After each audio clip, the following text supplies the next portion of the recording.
नमस्कार दोस्तों, Hindi short and Guru channel में आपका स्वागत है।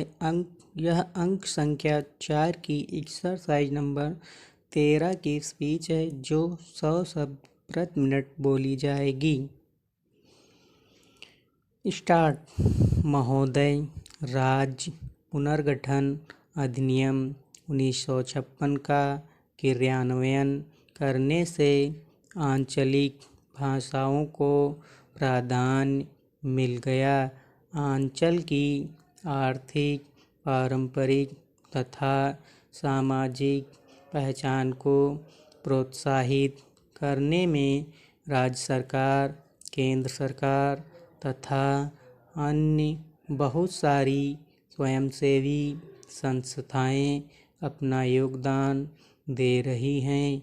इसके साथ साथ आंचलिक भाषा के विकास के लिए उन्हें स्वतंत्र रूप से कार्य करने देना अति आवश्यक है।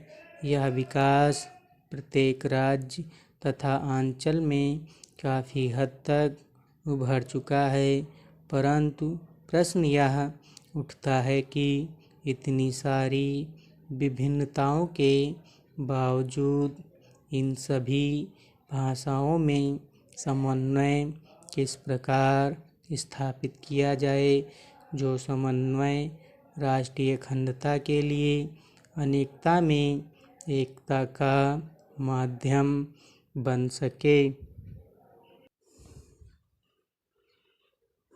राज्य तथा अंचलों को आर्थिक, सामाजिक तथा भाषा की स्वतंत्रता मिलने से इन क्षेत्रीय भाषाओं का बहुत विकास हुआ है, जिसकी पराकाष्ठा क्षेत्रीय भाषाओं में उपलब्ध साहित्य, रंगमंच तथा फिल्मों के माध्यम से ही हो रही है।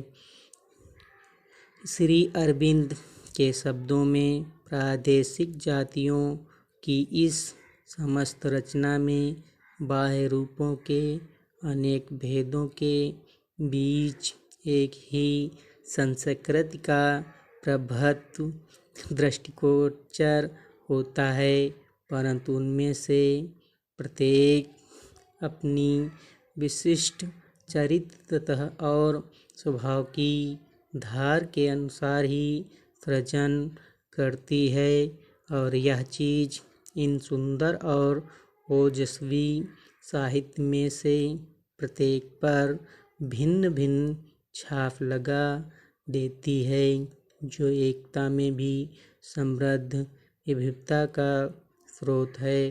कोई भी व्यक्ति अपने विचारों की अभिव्यक्ति जितने अच्छे तरीके से अपनी मातृभाषा में कर सकता है, उतनी अन्य भाषा में नहीं।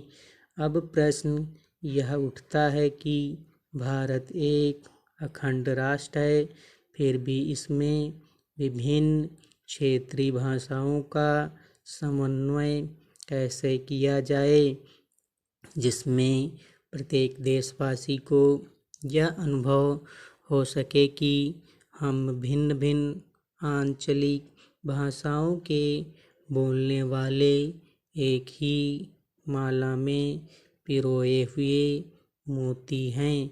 हमारी अपनी पारंपरिक पहचान भी रहे तथा इसके साथ ही हम सभी एक ही विशाल तौर पर रहने वाले भिन्न भिन्न बोलियों में बोलने वाले पक्षियों की भांति प्रेम से रहें।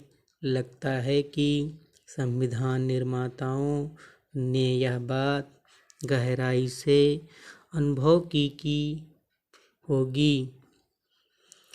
प्रशासन की सुविधा के लिए अंग्रेजी भाषा को माध्यम बनाया, परंतु स्वतंत्रता प्राप्ति के पश्चात भी इस भाषा की व्यापकता के ऊपर प्रश्न चिन्ह लग गया। इसलिए संविधान निर्माताओं ने पहले से ही धीरे धीरे अंग्रेजी से भारतीय भाषा में परिवर्तित करना शुरू कर दिया। हिंदी भाषा का प्रारंभिक रूप में अंग्रेजी का स्थान लेना असंभव सा था।